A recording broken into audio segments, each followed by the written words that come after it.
Hey guys, Alex Sturgeon here, HobbyTown HobbyPlex, and we're here in the HobbyPlex After Hours headquarters, aka my man cave, and we're about to begin a new spring crawling build. Um, I had an Enduro, it was ready to run. I added a ton of stuff to it over the last couple years, and then because I'm dumb, I decided to go a different route and try something else, so I got rid of it, and then I felt really guilty about it, and I decided that this springtime I'm gonna build myself a new crawler, and this time I'm gonna do a kit, and I'm gonna put all the stuff on it that I want from the get-go, and I wanted to share that process with you. So we're gonna break this down into multiple parts. Part one is just gonna be the kit build itself, and then we're gonna move on to any upgrades and the finishing touches I do. So it should be part one and two. Lot of time lapse in this one, so I hope you guys enjoy it. Make sure that you give a subscribe, like, and make sure to tell your friends about our channel. And we'll see you soon.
Okay, so far the build has been great.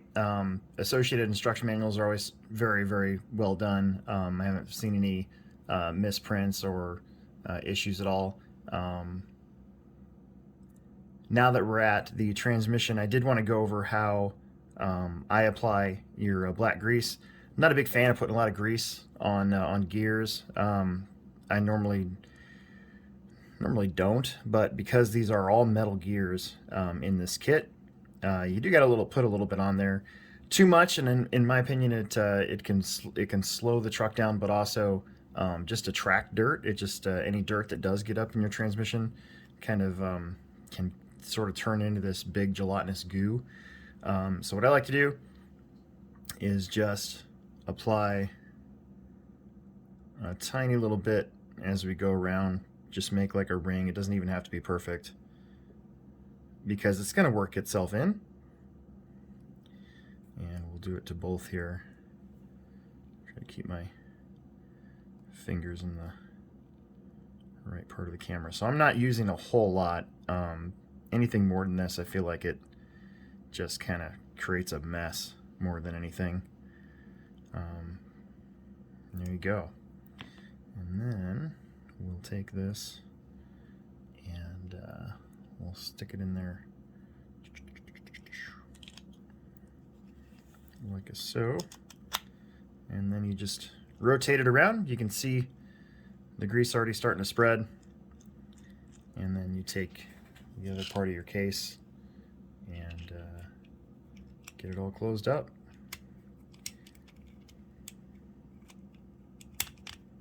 Come on. There you go.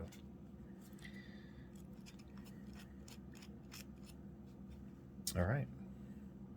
Okay, and one more thing about the transmission is the common mistake that I see at the store when people are coming in with stuff that they've built and it might be their first time building is just over tightening everything. It's just very, very important that the transmission screws are snug but not overly tight. And so what I usually like to do is you go in and you tighten them down, and then you just back each one off a hair. You don't want there to be an open gap here, obviously, but you don't want it also to be too tight because that'll create binding, unwanted, unnecessary binding in those gears as those everything's being pressed together just a little bit too hard. So then it kind of helps to go through and sort of give it a good feel. If it's too tight, then this should be really, really hard to turn. And if it's too loose, obviously you'd be able to see, you know, a gap there. So we don't got that. This sort of thing will kind of work together when it gets put into the truck, so I'm not too worried about that. And that's it. We'll move on.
Okay guys, so I've completed the front axle, and I kind of want to show you guys some of the hop-ups that I'm doing right off the bat. This is my second Enduro. The first one was ready to run, so I actually didn't have to build it, although I did put a whole bunch of aftermarket stuff on it. So this time, building the kit, I installed the machined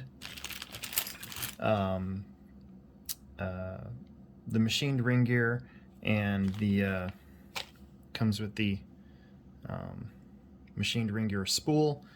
You buy each one of those things separate and then put them together. I just know from experience that eventually if I didn't put these in, I'd probably have to put them in anyways, because the stock one is more of like a cast aluminum and will eventually go. Although my original ones actually lasted quite a bit. I remember when I popped them, I was in a really tight spot and I was just like on the throttle and that's when they went. So I went ahead and put the machined ring gear in there. The SSD brass front diff cover is just a little bit of extra weight. Trying to keep as much weight off the wheel as possible so I can keep my wheel speed up. I put STRC aluminum C-hubs on there, and eventually I'm probably going to go with aluminum knuckles. We actually didn't have them in stock, and then I will make a decision eventually because I know there's gonna be a little bit more weight on this truck from my previous one, just because of the links that I have are actually brass, so I might not need the weight on the knuckle, but it is just nice to have either aluminum or brass knuckles there eventually. We'll see what I decide. But other than that, no problems yet at all with the instruction manual when it comes to this stuff. The axles go together super smooth. With the STRC C-hubs, you use this hole right here as your guide to line up so you have it right as far as the parallel links go, and to make sure everything's straight like it's supposed to be. So pretty impressed with that. The only real bummer I have at the moment is these guys. This kit comes with plastic hexes, and I did not know that. So later on in this video you will see that I will have metal hexes because I'm going to go get metal hexes tomorrow. So yeah, moving on.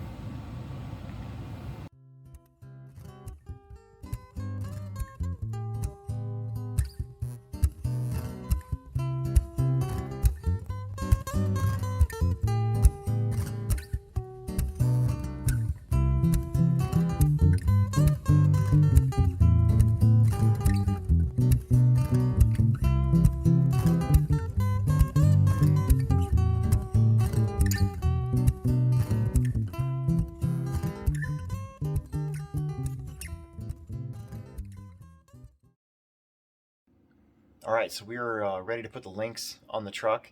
I've hit a little snag. The aftermarket brass links that I got are not quite the length they're supposed to be.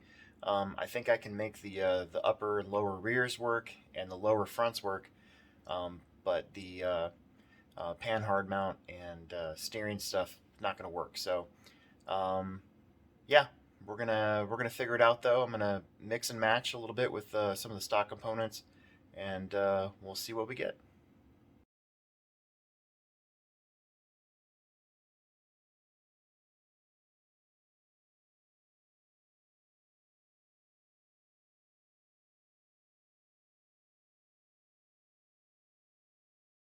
Okay, before I get this last link built, I wanted to show you guys just something that I noticed. If you've never built an RC car before and you see this in your instruction manual, you might do this literally. So basically here, we're on page 9. You can see that it says black grease, and it kind of points at the rod itself, the link. You could do that, but I'm going to show you guys how I do it, especially not only when you're building links for crawlers, but also like turnbuckles for your off-road cars or your rock racers, whatever. Basically, take your rod end here and your black grease, and you actually just spooge it inside of here, and then you can take, I like to use shock shaft pliers, but I got the ProTech RC ones here. You can see they've been well used. But that just keeps it so you can actually hold on to it without it slipping out of your hands. And then you just kind of force it on there, and then once you get it started, you're actually able, and again, without black grease, this is much harder. The black grease kind of helps not only it thread on there, but it kind of helps seat it as well. And then just take like a wrench or something, and you can, while holding, you can just start spinning it and getting it to tighten down. And we'll get it right here, and I think these are supposed to be, oops, like so. So there you go, all set. And yeah, we'll continue on.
Okay, so before I get this last drive shaft together, I wanted to show you guys just how I apply the grease.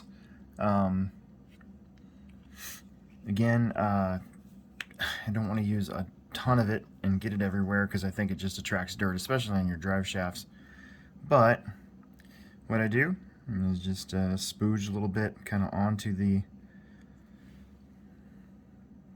get it centered there, there you go, onto the metal part of the drive shaft, and then I just kind of use the cone of the packaging here and just kind of like spread it around a little bit. And then you'll take your barrel and put them in there. And if this were, say, like an off-road buggy or a truck or something like that, I'd actually put a little bit of grease on the inside of here, but since this is hollow, and I feel like we already have enough, I'm not going to do that. So then you just put that on there like so, get my arm out of the way here, there you go. And then you can usually just sort of find the hole and drop it in, just like that. Now we're ready to get that baby on. Another very important thing about drive shafts, especially for crawling, is what they call phasing. And they do actually do a really good job. Again, the instruction manual has been great. Haven't seen a misprint or anything of the sorts. So we're just gonna, let's see, that's gonna be another one. So basically phasing, they're just talking about how this hole has to line up with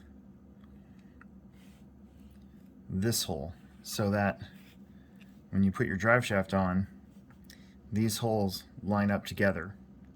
And actually, let's turn it around here. There you go. So these two holes have to line up together, and that's how you prevent your truck from being herky-jerky. If it were off like this, believe it or not, that would actually make your truck not drive very well. It would be, there'd be this just like, yeah, herky-jerky. It wouldn't be smooth, and it would just feel funny. It wouldn't drive very well. So make sure that your phasing is also right, and you're gonna have a good time. So, all right, we'll move on. Get that centered. Phasing. Bang.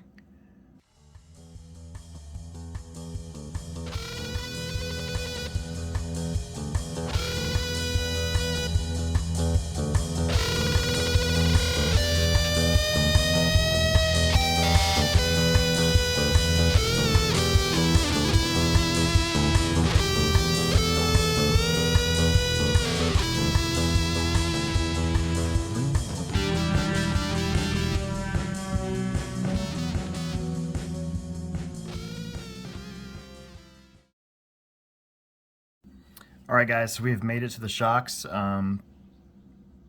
Still a lot to do after this, but one thing I did want to cover is kind of disappointing in the element in both the kit and the Ready to Run form is that your pivot balls here, your shock bushings and rod end bushings, they're all plastic, both in the kit and the Ready to Run.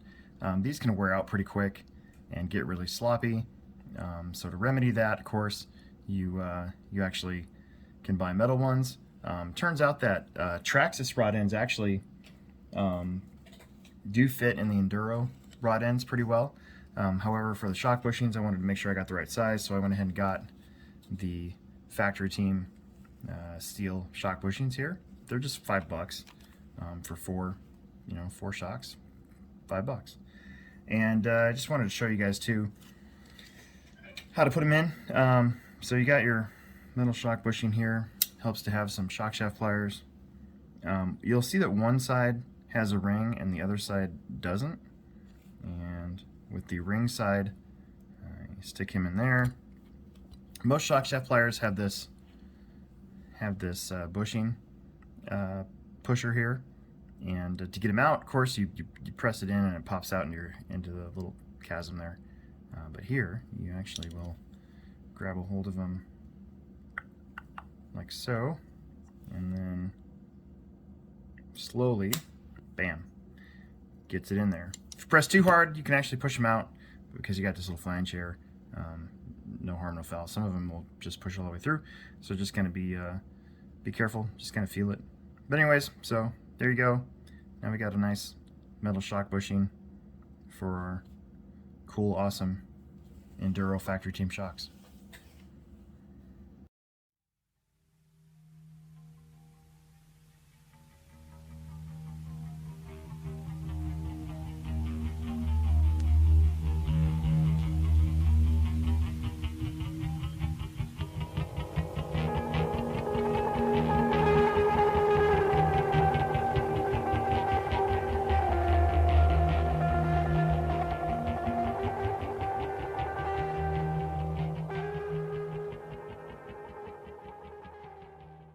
All right, guys, so there you go. We're done with part one here. The truck is essentially built. The kit's done. Now there's some mods I'm going to do. We're going to add a whole bunch of stuff like a servo winch. We're going to probably mess with the front frame a little bit, try to get this bumper pushed up a little bit more so the approach angle is really good. We're going to put a different rear bumper on. Yeah, I wanted to show you the Reefs 444 servo. One of my favorite servos. Is really fast. And then, of course, I'm trying out this brand new Quick Run Fusion 1800 kV from Hobby Wing. It's that all-in-one speed controller and motor, so it saves a little bit of wiring and space and everything.